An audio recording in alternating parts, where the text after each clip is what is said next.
Well, Laronta, something else that we didn't talk about on the news portion tonight. It is a big topic in the news. It's worldwide, and that's the coronavirus, or what the medical world is now calling COVID-19. Yeah, and I was looking at, we're doing some research earlier, and I know Williamson County, there was a confirmed somebody that had the coronavirus there.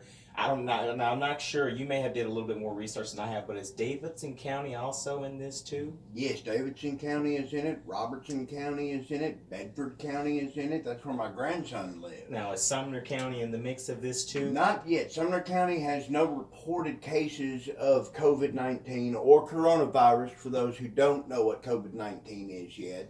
But they are prepared for it. My source tells me that they have taken the old critical care unit of the hospital and turned it into a negative isolation ward.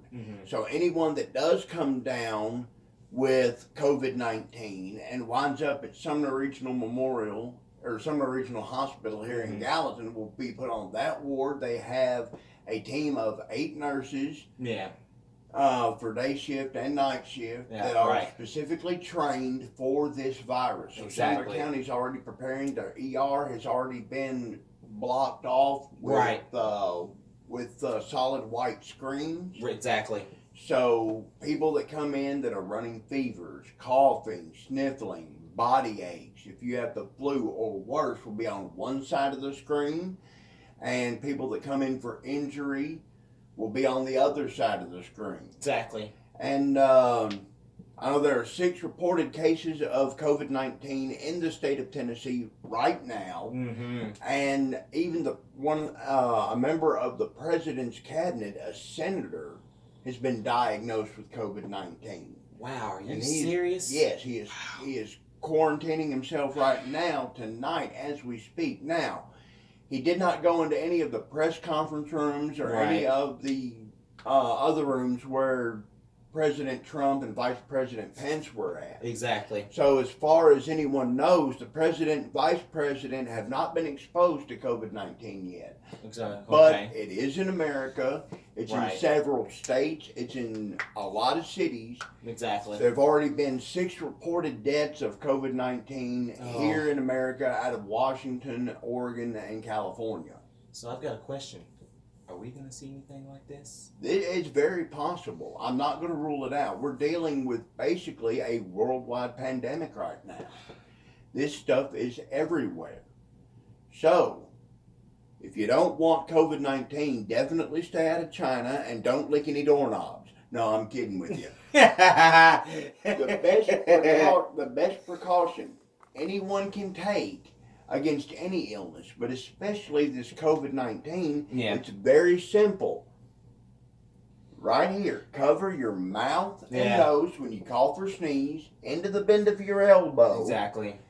And wash your hands with warm water and soap. Now, before we get into the weather really quickly, I have a question about the COVID-19 situation. Okay. Now, I was told that it could start off as the flu. It could start off as the flu.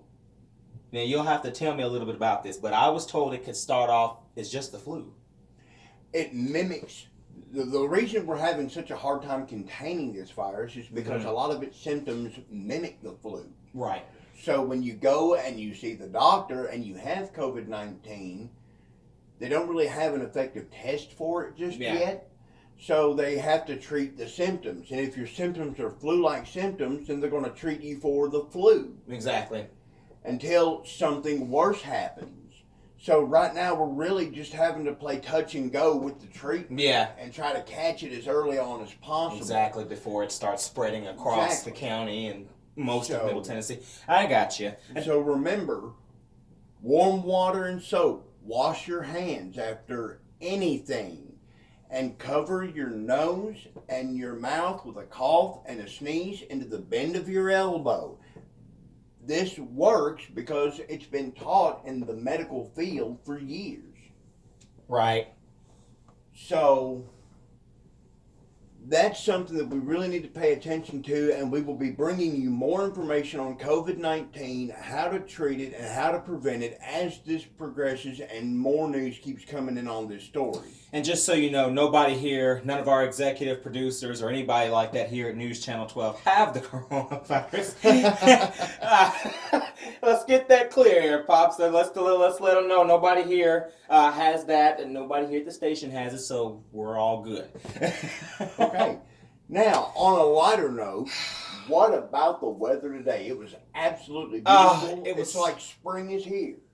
It was amazing today. We saw temperatures in the 50s yesterday. It was a little bit chilly outside yesterday, but today was phenomenal outside. Yes, it was. And I hope all of you guys was able to get out there and enjoy those 60s out there. We saw a high today of 65 today, Robert. We saw 65 today as a high, and tomorrow it's supposed to get up to 70 with more rain. Rain. There's always a cost. Now, on a bad note, I'm going to talk to you a little bit about the damage, Yes. about what exactly happened. I know you left studio that night because you were out busy in that night, but there was a couple of tornadoes that ran through Middle Tennessee, and I do actually have the count of that. So West Tennessee, EF2's tornadoes, thankfully, Dixon County was not in that. They were under a tornado warning, but they were not impacted by that. As the rotation got stronger, it got to Nashville as an EF3 tornado. Okay. So that's 3 right there. Now, towards some of the Cumberland Plateau counties, we've had an EF0 tornado. There was also, in Putnam County, there was an EF4 tornado touchdown with winds over 100 miles per hour. Now, there are more that I'm going to name, and there were also 2 in parts of the Kentucky County. We had an EF1 and also an EF2 tornadoes as well. So that's that. There was also, there are at least 7 on here that I'm going to name. Camden and Waverly, Tennessee. Not sure if you're familiar with those areas, but there was an EF2.